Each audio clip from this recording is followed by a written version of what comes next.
Cool. All right. Welcome everyone officially to this nice little community hangout with the one and only Sophie Logan. I don't think you need much of an introduction. The one thing I know, right? So if I think of Sophie, I have to think of Dexter, of course. I'm first thing that comes to mind, your PPC pug. And then secondly, what comes to mind is lead generation. And the third thing that comes to mind is Microsoft Ads.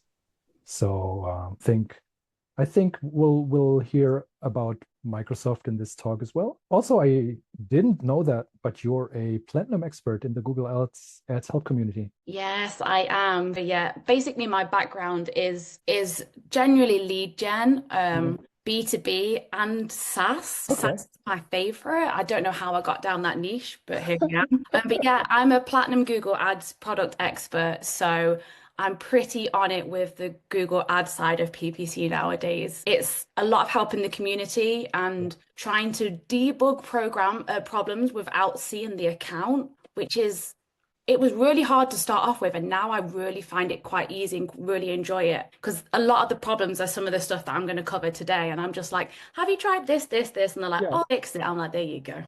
It's so funny, isn't it? After a couple of years, like when someone mentions a problem to you, you usually have a pretty good inclination of what it might be.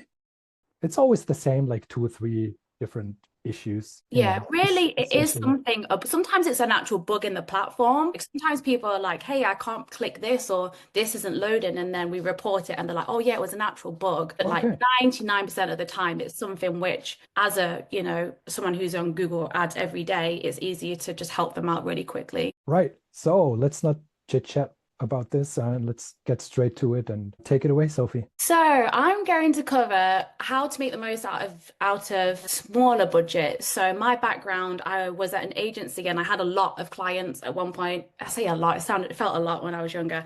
I had about 15 to 20 clients, but they were all quite low spends, very demanding. So Hmm. I've kind of had a lot of experience with smaller budgets, gradually increase. I have big budgets now, but those kind of concepts and tips and stuff that I'll share today are things that I still do. If you hear Dexter barking, I will give him 5 chances and then he is out the room. I was hoping that he would behave so that you could see how that goes. So first up, and this sounds so obvious, especially to you guys, is actually checking settings. This, again, going back to the Google Ads product help, this comes up so often. Issues with location targeting, search partners, display network. When you've got a larger budget, you can kind of get away with being a little bit broader and a bit looser with those settings, spending £1 million a month, you're not really, you're okay with that. If you've got those really tight budgets, then those types of settings you've got to be changing, you've got to be thinking about, got to be implementing them. Something in particular as well is actually using smart bidding. Again, it sounds crazy to say it, but people with smaller budgets, they go, oh, I'll just do whatever Google says, it's fine. And then they've got max clicks with no max CPC and they're wondering why they're paying £15 for a click, for example, and they're not getting any conversions. It's really like making sure those nitty-gritty details are actually specific for the campaigns. Something as well on that one is this is a little bit controversial because it kind of goes against what the Google Ads product self-help says. Conversion-based bid strategies, they say they work well with low conversion data. No, I'm sorry, they don't. I've not seen it myself. I see a lot of people having that same problem. They're like, Yeah. oh, I've got my brand new campaign and I put max conversions on, and the help guy said, I don't need any conversion data. Yeah, you do need conversion data. You really do need it. I've just had that twice in the last week. So one client starting off a brand new campaign on max conversions with zero conversion data. Thing failed to spend. So only started spending once he put it on max clicks, Yeah. essentially. That's So what I that's always say. Max clicks, probably try yeah. and increase your budget. Maybe don't put a max click cost per click on there. Let it run free for a week or two and then start raining it a little bit. But yeah, I really have to go against the best Mm, practices of people saying like max conversion straight away, especially with small accounts. You probably haven't got any conversion data to start off with. yeah. I have a oddly specific question. Obviously, I'm asking for a friend, okay? So there's this one account that's severely limited by budget, and it's in a very competitive industry. So on any given day, that account won't generate more than like 3 to 5 clicks. So I'm just wondering what you would advise in this situation. Obviously, lacking context and everything, but yeah, I'm just not gonna even tell you my initial thoughts. Well, that's actually my final point for today. So We didn't plan this, guys. no, Is actually with a small budget. Like I do believe that you can make a small budget work, but actually just have to be realistic as well. I get people, they're like, I've got £250. That's loads of money. And if you gave me £250 in cash, yeah, it's loads of money. I could have a great time yeah. with it. You spread that out over average month, you're looking about £8 a day. £3 a click. I'm only going to get 2 to 3 clicks a day. Am I going to convert 100% of those people? Absolutely not. So I'm going to get one conversion maybe once a month, maybe twice a month if I'm lucky. Yeah. I think sometimes when the budget is really low, especially in a competitive industry, SaaS, IT, anything like that, I have to be realistic and say, is it even worth me actually using something like Google Ads? Is it worth me trying Microsoft? Here I go.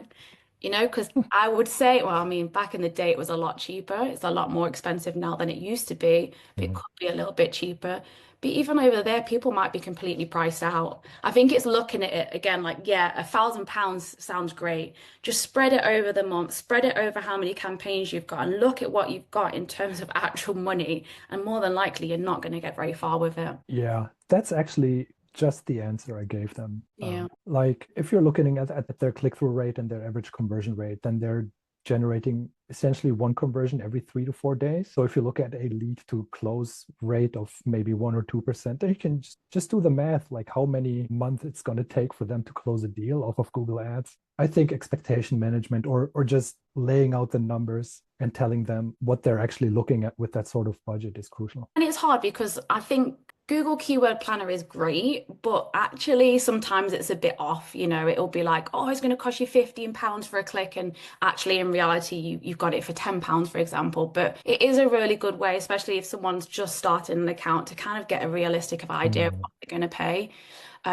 Because we all know PPC is pay to play. When I started like 10 years ago, I could get a click for a penny. Whoa, like, No, you can get anything for a penny now. You don't get an impression for that low anymore. So I think people unfortunately have to be realistic, and sometimes the budget is too low to play. absolutely. So I found that keyword planner is off more often than not, but the other way around. So whenever it says, a click would be $3 or £3, whatever, in reality, when you put the account live, then it's more like 7, 8, or 10 per click. So that's, I think, people who rely on keyword planner more often than not are in for a sort of unpleasant surprise, I want to say. Yeah, also, I find that people use Keyword Planner. I see this a lot on the forum, is that people see Keyword Planner and they're like, oh, well, Keyword Planner says I was going to get 100 clicks. And it's like, no, it's a guesstimation. I say it's Mm, never an estimation, it's a guesstimation. It's very based on averages and an average account. It's not necessarily your account spending £100 a month. But again, people see that and think, yeah, it's going to cost me this much and I'm going to get that many. It's that realistic expectations of what you're actually going to get. Sometimes you just have to try. You have to, give it 3 months, see what you can make of it. But unfortunately, I've had a lot of conversations with people, especially smaller businesses, who don't have any more money to spend. Guys, maybe PVC isn't for you. Maybe, mm. try other marketing options, which I hate saying to people. I feel like that's a really kind of like dismissive way. But again, I break it down into those numbers and say, hey, well, this is what you've got to get, guys. Yeah, I think a good way of looking at it is if there's search volume, then there's demand in that market. So I'd always be inclined to say that Google Ads or any other search-based platform, so Microsoft, or I don't even know what else is out there, but those are the big two. But that's always the first option. Like you need to capture that demand. Like everything else is going to be harder, I want to say, for people to make work. So if they target people on socials who are not in that mindset of looking for that solution to their problem that they're having, like emergency plumber near me, like you just type that into a search engine essentially. So it's a tough conversation to have if the client doesn't have more budget, but you could make it work much faster with more budget or a more aggressive bid. Yeah, that's sort of a tricky situation to be in for sure. Yeah, and it's hard, especially like I say, when you're speaking to someone who literally doesn't have any more money. It's not, someone with a small business. It's kind of like I always say that PPC is like gambling as well. Like just because you have a campaign, you might get more clicks. Mhm. If your website's not great and people get on there, then you've wasted that money. It's not a guarantee. Again, like £250 in, £1,000 out.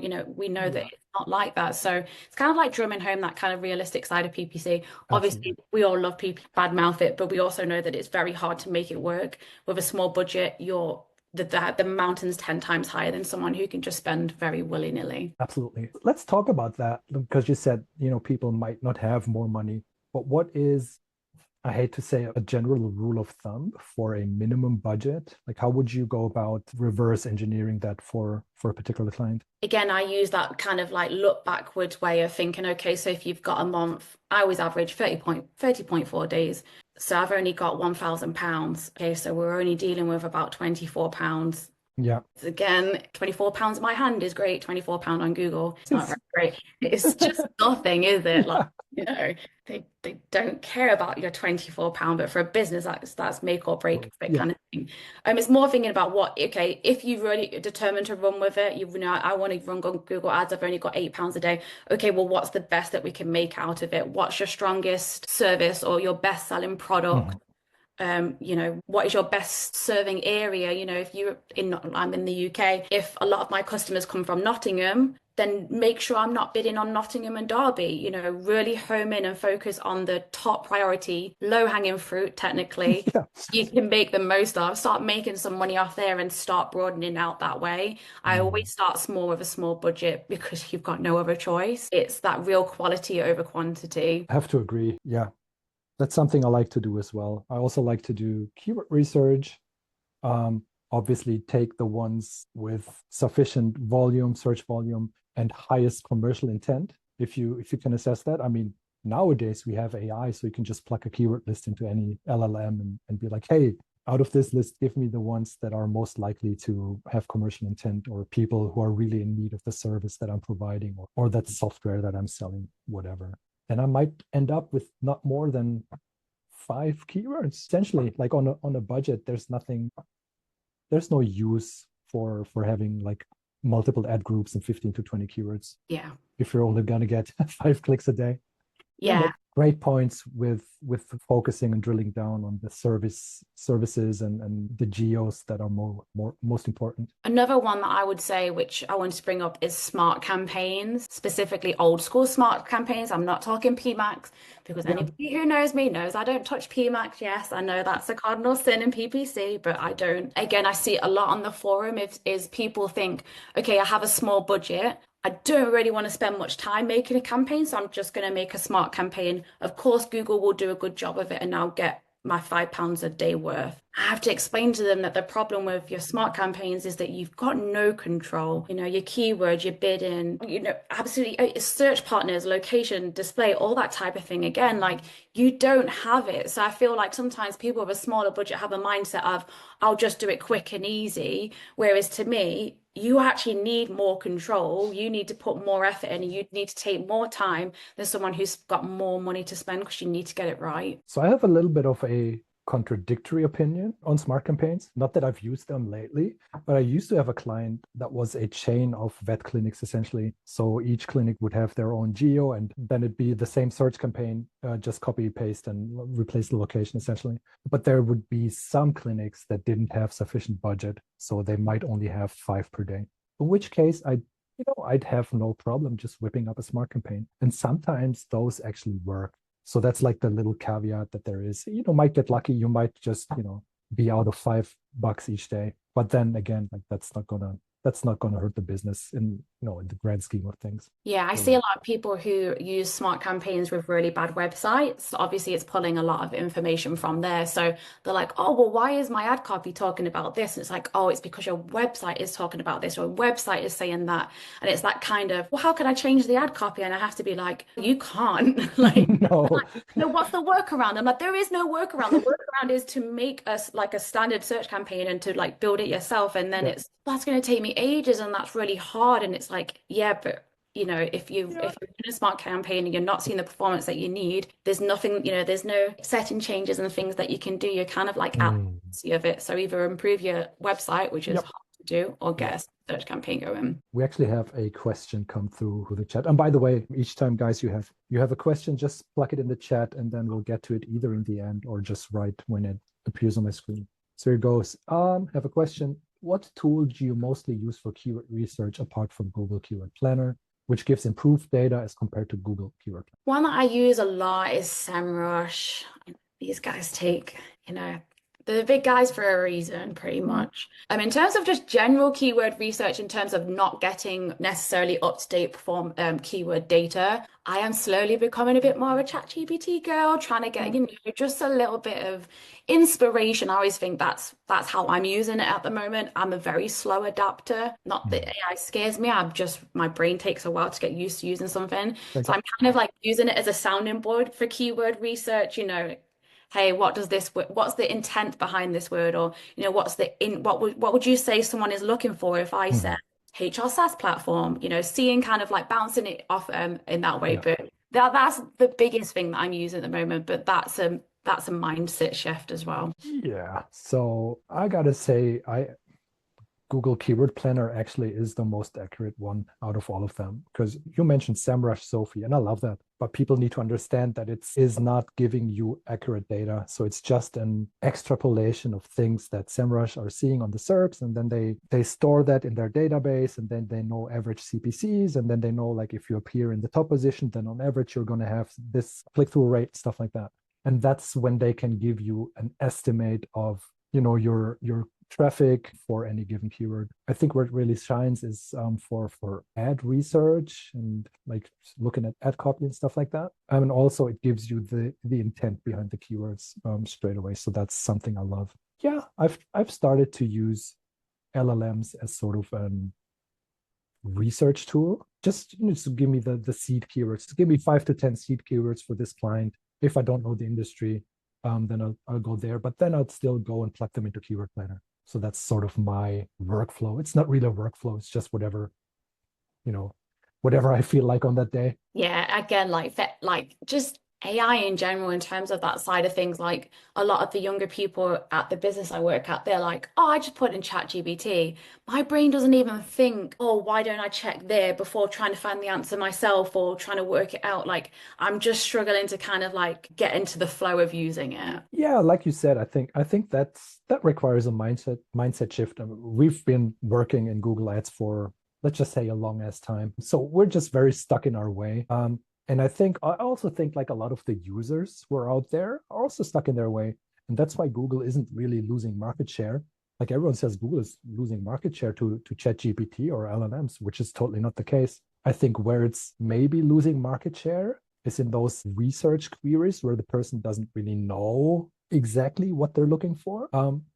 And if we're being totally honest, then Google wasn't very good at answering those queries all along. So, I mean, that's where rightfully I think LLMs are taking something off of Google's plate, but those are not the commercial queries where you pay a premium per click usually, I want to say. Yeah, I know. Again, like everyone's like, oh, no one's going to search no one's going to use Google to search next year. People are only going to use TikTok, and I'm like, Yeah, sure. It's been the year of mobile for the last decade. It's been voice search. voice search. I was going to say voice search, right? Okay. Oh, another question from Ben Turner. Hiya, Ben. What's considered a small budget these days? General belief, if we don't have budget for 10 clicks a day, then we're in small budget territory. A lot of accounts I run are in the home services space, very competitive with some CPCs at $15 to $25. A lot of the time we have 100 per day budget. So my 10 clicks per day threshold is not being met. Yeah, I think I actually mentioned that you need to budget accordingly. So you have space for, I think, 10 to 20 quality clicks per day. So anything below that actually is small budget territory. 1-2 clicks per day and your budget is being depleted, your ads are not being shown, not very ideal, and definitely small budget. And then obviously it differs, or it's down to the perspective of the client. If actually 50 a day is a small, or if that might be a big spend for them. So for them it might be a big budget, but for you, that it's tiny. Yeah, I think as well it's that if you're coming from an agency side, it's quite hard to say, if you've got a base management fee and you're like, our base management fee is $500 pounds a month, for example, and this person only has 250 pounds a month. And so then your management fees are more expensive than they're actually spending. And, really, how much work are you going to have to be doing on a regular basis if you've got such a low spend? I've worked at agencies before when our rates have gone up to the point that actually it just doesn't make financial sense for the person to be using the agency anymore. I know a lot of agencies now won't work with I'm in the UK with anyone less than £1,000 or 1,500 a month. And for a small medium-sized business, that's probably all they've got to spend on marketing for the whole month. Never mind just management fees, never mind actual ad spends.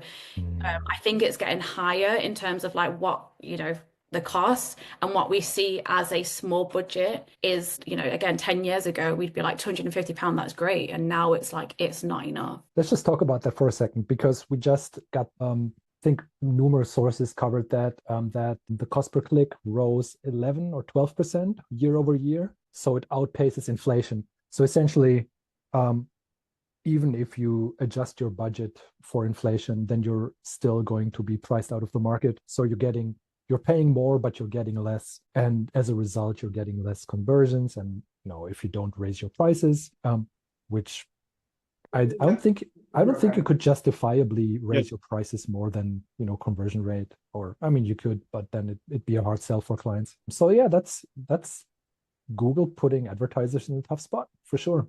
Yeah, and if you're an agency, again, I'm in-house at the moment, but I've worked agency side for a large agency and for a boutique one as well. Office fees, over here in the UK, like our utility bills went ridiculously high after COVID. So like people need to be making more money to even be able to run an agency. So they have to put their fees up. And, so you're getting a price increase from your agency or just general life. And then you're getting a price increase from, Google. And it's just like, and then let's just say, for example, SaaS brand is even harder to get those leads to convert. You've got even longer for the sales cycles to process. So even if you are getting conversions, they're slow to turn over and you're slow to get that money. It is a lot harder now. For sure. Should we just change the subject and get to optimization tips, techniques for small budget PPC? Because that's something I'm interested in. I mean, it's fascinating to be working on. It's also tiring to be working on a low budget account, but it can be great if you can make it work. For me, it's just been hit and miss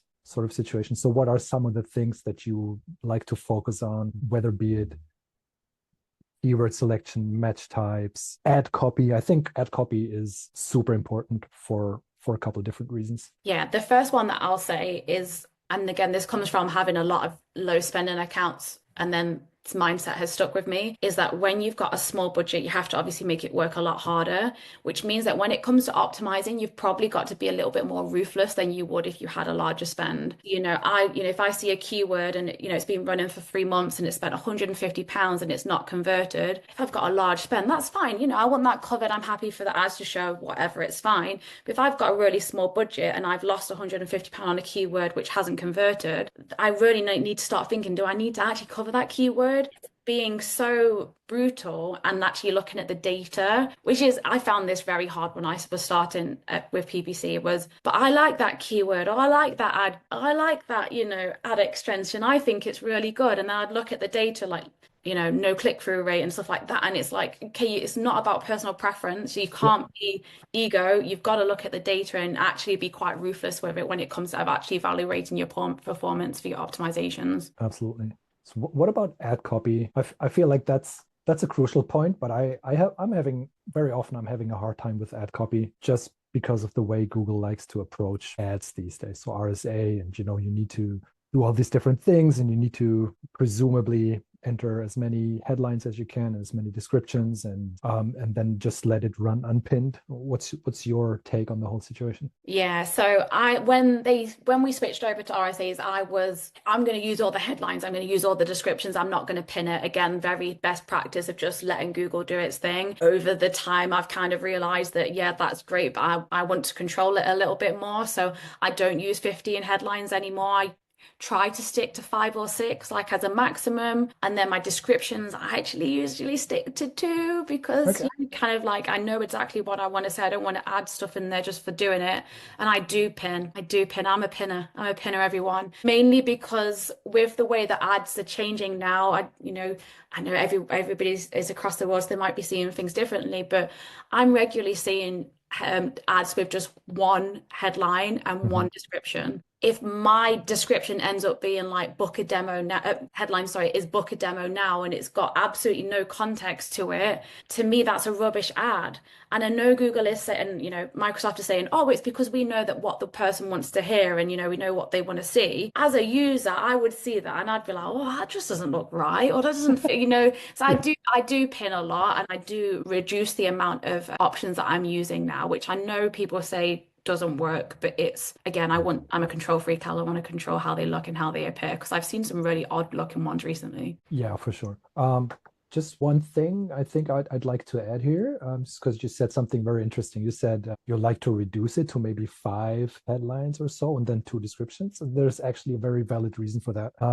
It's because if you're working on a small budget, then naturally you're going to have low impression volume, and Google needs a lot of impressions for an ad, to test all the possible combinations. So imagine if you have 15 headlines, 4 descriptions. That's essentially a couple thousand possible combinations. So you'd need a couple 100,000 impressions for that ad, to test all different combinations. So actually reducing the number of assets and pinning some of them wildly speeds up the testing period and gives Google essentially less options to mix and match the ad as they see fit. So Yeah, that's everything that Google and again Microsoft, not just blaming Google all the time, yeah, but yeah. the help guides, the strategy, everything is built on a larger account. It's not talking about the plumber from down the road who's only got a few £100 a month to spend. Like you say that, oh, use 15 headlines. That's great if you're spending thousands and thousands of pounds a day, churning through the impressions so it can learn. If you're not able to provide it with that flexibility, then it is going to struggle. Again, that's why I try and explain to people with lower spends. Exactly. I'm just going to quickly quote Julie Vicini here because she always says Google hates small businesses. And I think it sort of is true. Yeah. All right. Let's get to a couple more questions. Yep. With a small budget, how do you approach A/B testing? Again, that is so difficult because, like Yeah. we've just said, if you've not got a huge amount of impressions and clicks and conversions, stuff like that, to actually build a thorough A/B testing. I mean, I've set up campaigns with A/B testing and it's taken months for it to actually complete. Mhm. There's just not enough out there. I think sometimes you kind of have to go with your gut as well. I've built new landing pages for clients before and I'm like, best practice, A/B test them, Mm. what you have to do. And I'm like, I know this page is better than that page. Do I really need to A/B test it? And I think sometimes we're so used to being like, we need to test, we need to experiment, we need to do it exactly Mm. how it's, we've been told and, everybody says. Sometimes you just have to go with your gut instinct and actually just run with it and go for it and see how it goes. I also think with RSA, it's been getting harder to actually run a proper A/B test. First of all, how many different ways are there to say the same thing? So you don't want to be redundant. So if you want to test another like a totally completely different ad, first of all, you're going to have a lot of impressions, which is out the window. We just established that. And then you're actually going to have to be able to write something completely different to make for a proper A/B test. So that's, yeah, my sort of testing protocol has become a lot more chaotic, I want to say. So I just swap out headlines. I like that feature, the campaign level headlines and descriptions. I think that makes for like a really nice test and it speeds up testing a bit more. Like if you can associate the same new messaging, whether through a headline or description to more campaigns, and then just sort of just get more traffic, more impressions on that asset more quickly. That's sort of my go-to way of A/B testing these days. That I'm like, it's A/B testing, but it's not. It's not really A/B testing anymore, is it? No, no. No, again, sometimes, especially with lower spends, I think that's a good mentality of having is, yes, this is best practice or how to do it, but we actually have to do it a little bit differently because we don't have the advantage of being able to have thousands of clicks and impressions a day to give us the better data. One more thing that's just been triggering me because you said best practice, I think like 3 or 4 times. It's not a knock on you, Sophie, by any means. But I've come to the conclusion that we have to build we don't have to build campaigns according to best practices. And best practices being something that Google tells us is a best practice, but we have to build campaigns that give our client the best chances to succeed. And in many cases, that might be wildly different from what Google is suggesting, right? So no broad match, no PMAX, no value bidding, no nothing. Just strip it down to the bare bones and control as many variables as you can. Because on those low scale scenarios, I think you have a much better chance of setting your client up for success if you exert tight control. Yeah. Right. Next question. What's your take on exclusively using exact match keywords with a small budget? I love it. Yeah, me too. Yeah, Nothing wrong with that. On a small scale, if you have a tight geo and you have a small budget, I've seen exact match campaigns work just fine. If you hit targets, if there is no more budget, if there is no immediate need to scale anything, why not? Why not make your life a bit? I mean, you're running up the hill anyway, so why not make your life a bit easier at least with exact match? An exact match doesn't mean exact anyway. I was just gonna say. You can put exact match in, but it's still going to pretty much be phrase match. So yeah, I very, very, very rarely use broad match, especially with SaaS brands, because gosh, the amount of stuff that starts coming up is, even if you are quite focused with the broad match, because it's broad, I've shown for like just software before, and I'm like, oh, that's definitely not anything related to the keyword. So I say run with exact, and again, exact is never going to be exact, so still make sure that you really have a really strong negative keyword list to accompany that. But yeah, go for it. I pretty much use exact and phrase. Yeah. Same, by the way, same. I think broad match in those environments has a tendency to pick up competitor terms, has a tendency to pick up wildly unrelated terms. And then if you're using broad match with not a smart bidding strategy, that's almost always a recipe for disaster anyway. So I just keep my hands off of that. Yeah, and because again, like we said, because we've not got a huge amount of data going through the account, which is, as we all know, is when the bidding works best, you are fighting with, not the best equipment to be making it succeed. Bringing a knife to a gunfight. That's what I was trying to think in my head. I was like, what was that saying? That's the one. Right. Make it easy for yourself. And, if you do start to want to test, then maybe separate, have a little bit of a testing budget and try a bit of phrase, maybe a bit of broad if you're feeling really risky. Yeah, I don't think there's absolutely anything wrong with it, especially with a smaller budget. Agreed. Have you managed to have ad copy strength above average with 5 to 6 headlines? No.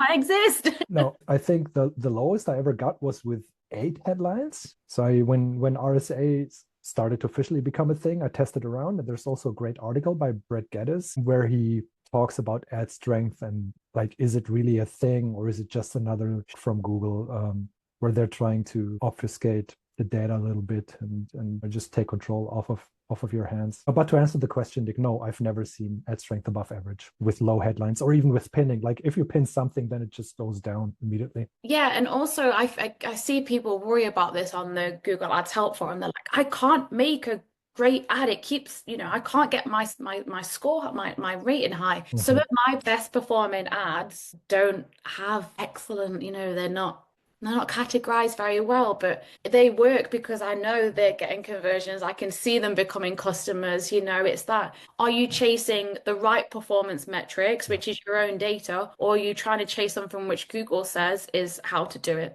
Like OptiScore, people are like, I want to get 100%. I need to apply whatever it says. If you dismiss whatever the recommendation is, your score still goes up anyway, which shows how actually irrelevant it actually is to you actually seeing performance. So, stop chasing those kind of gold stars and actually think about your actual performance. Yeah. So you just answered Nick's next question. You're okay with that? Yes, Sophie's okay with that. I'm okay with that as well.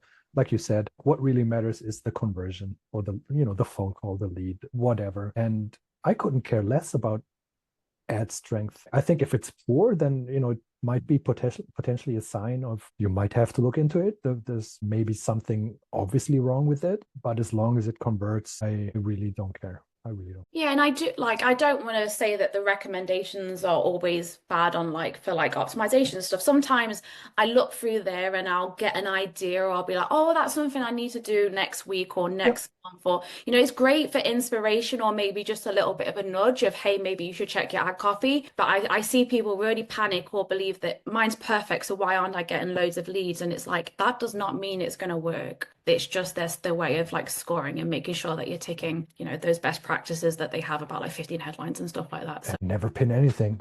Never pin. As soon as you pin, it's like, yeah, exactly. So this is not, next one is not really a question, but it's just like a confirmation of what we've been whining about essentially for the last 40 minutes. So Andre says, sometimes I struggle to explain to people that working with small budgets is actually harder compared to big budgets. People still think it's the other way around. Wholeheartedly agree. You have much more margin for error when you're working with big budgets. You can put some stuff on smart bidding. You can automate a lot more. If the baseline of conversions is actually good, then the margin of error gets a lot bigger. Whereas with a small budget, if you have a really shitty week, then the client is going to blow up your phone and be like, hey, Boris, what is actually going on? Do you actually know what you're doing here? So yeah, it's a lot harder. Clients are usually much more demanding. And also they're not as educated, I want to say, as bigger advertisers typically. Yeah, and I feel again like not every account of a small budget means it's a small business. Some people just don't have large spends for like marketing. A lot of the smaller budgets that I've had have been small businesses, family business, one-man band. So actually that money is so precious to them. Like you said, they'll be like, oh, well, I spent £1,000 and I've only made £2,000. Like this is their livelihood, like compared to if you're like, I don't know, advertising for like Converse, and it's like, oh, we had a bad campaign, it's like, oh, it's fine, doesn't mean that guy's not going to be able to pay his bills this year. It's when you have a smaller budget and you're working with a small business, every penny really does count. It's very personal to them, which does usually mean they're harder to satisfy. The communication, like they'll blow up, like I said, they'll be WhatsApping you at the weekend, but again, you have to remember it's because that money is so precious to them because it's literally come out their pockets. Yeah, I'm very glad that I had a lot of small accounts when I started PPC, because I learned a lot, and I learned to be a lot more careful with money, I think, in PPC money anyway, actually making sure that it's spent wisely and effectively and efficiently. Yeah, I think it's beneficial. But yeah, people always think it's easier, and I would absolutely say it's the complete opposite. How do you work with low search volumes in small target areas? That's an interesting question. I don't have a good answer to this from the top of my head, so I'm just going to let you take it. I actually was going through an account earlier, and if I look in the status, it's like low or no search volume, Oh, but it's still getting clicks, impressions, and in some cases conversions. And it's like, how weird. where are you getting this data from? Again, I think sometimes you have to take it with a little bit of a pinch of salt. If it is, if it is telling you that and you are seeing a small performance, can you expand it a little bit? I'm not saying go broad, but if it's very specific, can you loosen it off? But if you're just worrying because you're seeing that status like I do, like literally this one campaign, it was all red. And it was like, well, again, take stuff that you see with a little bit of pinch of salt. Yeah. Don't necessarily worry about, oh, it's got low search volume. If it's low search volume and it's really relevant, and the interest and intent is exactly what you want it to be, then don't be scared of it. It could perform. After a few months, if it doesn't, then that's fair enough. But I see it all the time, and I'm like, I know that that's got a demo booking or whatever, and it's telling me it's never going to work. It's interesting. Have you seen like that dreaded low search volume label being applied to more keywords over the course of the last years? Because they're I not don't know. broad. I think it's because I only pretty much use exact and phrase. Yeah. I feel like if it was abroad, it'd be like, oh, it's fine, And I think it might be a little bit of a strategic way, because a lot of my recommendations is you've got low search volume on this, do this, use Mhm. broad. I do feel like it's pushing towards that way, because obviously if you're broad, you're never going to be out of opportunities for your ads to show, are you? Because it could be Yeah. possible. So I think maybe it's more of a strategic way to get, you push people to get there. But yeah, this whole campaign was showing me red, and I'd done the keyword research, and I know that they're working for me. Yeah, I see it quite a lot now. It's very frustrating, but again, it's one of those things like, don't panic, see how they actually work for you, and if you can make them work or not. Here's a question for you, Sophie. Could you drop a few names of CRM for lead gen on B2B aside from HubSpot? So I'm a HubSpot girl. I'm in-house at the moment, so I'm at the mercy of what the company wanted. Again, Salesforce, I know people don't necessarily like working on Salesforce, but I want to work with ones which can integrate very easily with the platforms. And, as annoying as people find ones like HubSpot and Salesforce, is that it's so much easier to link things up. Yeah.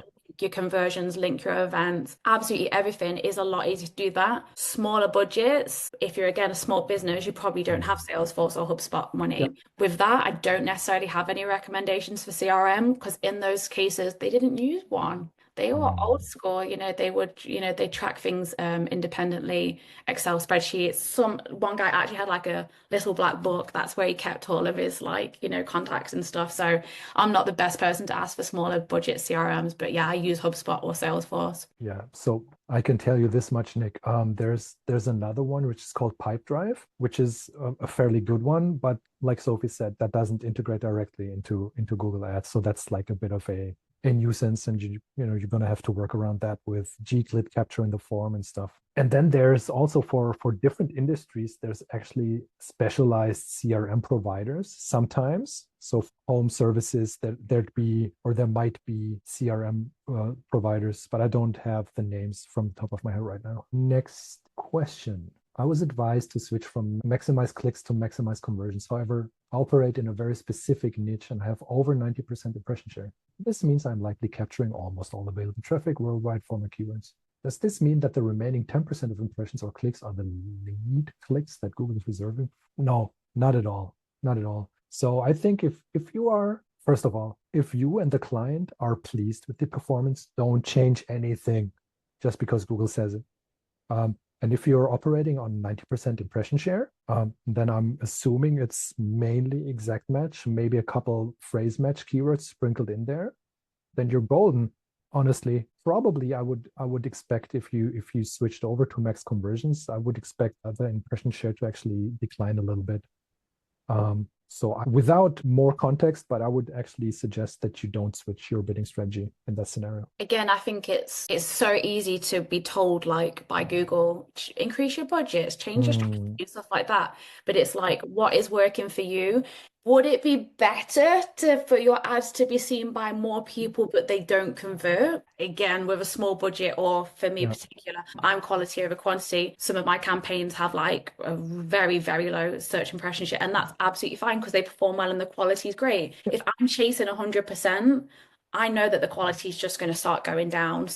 Again, like don't let those shiny objects or those shiny numbers distract you. Really stay focused on what it is you actually want to achieve with your campaign and how it's performing at the moment. Exactly. And one other thing, so you just mentioned 90% impression share. So if we look at the law of diminishing returns, we just know that those last 10% are just going to be disproportionately more expensive. So just an example, if you pay $100 for each lead at a 90% impression share, then the next 10% are just going to cost you $500 per lead, which might not be feasible for the client anymore, right? So he might lose money on those last 10%. So that's always something to keep in mind. And like you said, don't fix it if it ain't broken. If you're happy with the performance, if the client's happy, why touch it? Honestly, there's just so many things can go haywire. You don't want that. Yeah, and I feel like I've chased search impression share before, and then like when I've got to like a goal of like 75%, next month it's gone down to like 65, so I'm having to push again, and then I feel like you're just forever chasing a metric which is changing so often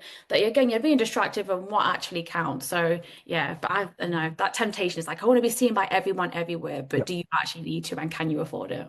And then one last thing to be cautious about, and then we're going to go to the next question, is as soon as you're dealing with broad match, just don't look at impression share at all anymore, because then your available pool of impressions has just widened so much that it's barring unlimited budget, it's never going to be possible for you on a broad match campaign to get like over 50% impression share. So at this point, you're just writing checks for Google, essentially. So, yeah. I mean, if you can afford to write checks for Google like that, then go for it. But I've never had an account where I've had like necessarily an unlimited spend. So, yeah, even the big spending accounts, they have some constraints. My clients always like to say, as soon as the performance is within those guardrails, then feel free to spend whatever. But in reality, it's almost never going to happen. Final question, I think. And then we're almost at the 1 hour mark already. That went fast. Flying by. It's flying. Is manual CPC still valid for small budgets? I actually use manual again for another campaign that I'm running at the moment. I say use it while you can. Oh, is it going? Is it staying? Again, keywords, are they going or staying? Who knows? Yeah, use it while you can. Again, when I started in PPC, I would be manually checking the bids every morning, sat there, adding another penny to that, another penny to that. Make sure you keep on top of it because it can change quite quickly. I think people set and forget. But yeah, I use it once I'm comfortable with the data and I, probably cut a few keywords out, add a few new ones in, then I might move it to max clicks. Then when I'm happy with that, move it to max conversions. But yeah, I think use it. Again, people are really like scared about doing old school manual things. I love doing old school manual things. Remember the days when we used to calculate bids on Excel and bid modifiers and then upload them to editor each day? So I used to do e-com. I've not touched it since. I used to manually change the price on an Excel spreadsheet and upload it every single day. Like there Oh, was no feed or anything like that. I'd be like, okay, well that's changed to £17 now every morning. Now, I do love a little bit of AI and optimization, automation, all that. But yeah, in terms of manual CPC, I think it's great and it definitely has its purpose with a smaller budget. absolutely. I agree. Control as much as you can. If you have a small budget, don't put it on automated bidding. Max clicks will be fine. Manual CPC will be fine in most cases. Just like you said, just monitor it and watch out for any shifts in CPC that might push you out of the auction. You don't want to be alerted by the client. I was just Googling this and that, and then it didn't appear. Like that's a whole other discussion to have, but yeah, Yeah, I saw a keyword earlier and I was like, damn, it's dropped off first page. Like my own fault because it's been Easter, so we've had like two 4-day weeks. So I'm a little bit behind on like my general tasks. And I was like, that means for like a whole week, maybe we've been below first page. So you do have to kind of like get into a regular habit of checking them and keep on top of them. Okay, so should we wrap up then? Would you like to see Dexter first? I would like to. I was hoping for you to present Dexter in the first frame to the Lion King. He's under here. Yeah. Ooh, Dex. He's the brain behind Sophie, right? He's PPC Pug. Yeah, I know. He was snoring. He's like, oh, I was falling asleep. He's my best friend. I live alone. I work from home most days, and he's with me the whole time. But I'm a 34-year-old woman without children, so of course I'm going to talk about my dog all the time. But it's been so nice just how much everybody loves him and asks me about him and stuff like that. So like I love the PPC community and I love that they love Dexter. He's just become your trademark, I feel. Yeah, if I ever had my own agency, it'd have to be like PPC. I was gonna say, if you ever go solo or do an agency, then just do PPC Pug. Like you should totally buy the domain right now. If anyone buys it in the meantime, you're going to be in trouble. I will find you. Let me take that. Be right back, just buying domains right now. Okay. Yeah, he's been pretty quiet, so I'm thankful for that. He's been super sleepy. He's super sleepy. All right. So Sophie, I would just want to say a big thank you for agreeing to do that and chat with me about an arguably not fun subject, but you managed to make it fun. Thank you. Thanks for that. I hope everyone was able to take something away from this talk. If you have any further questions, feel free to just DM me on LinkedIn. I'll relay the questions to Sophie. Yeah, find me online. I don't use X anymore. I'm like trying to get used to using Blue Sky. Yeah. But it's changing habits. I'm hard to change.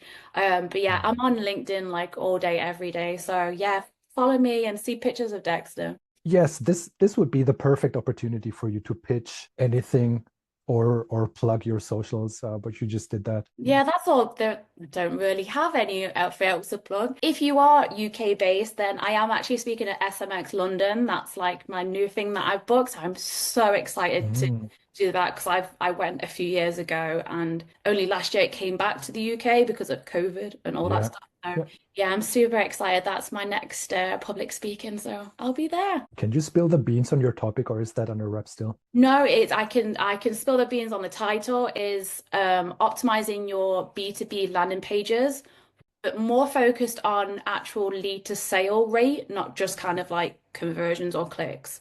Yeah, again, I'm B2B lead gen focused, so of course I'm going to talk about it. And I always talk about landing pages as well. So it's me all over that one. Amazing. All right, I'll stop the recording now.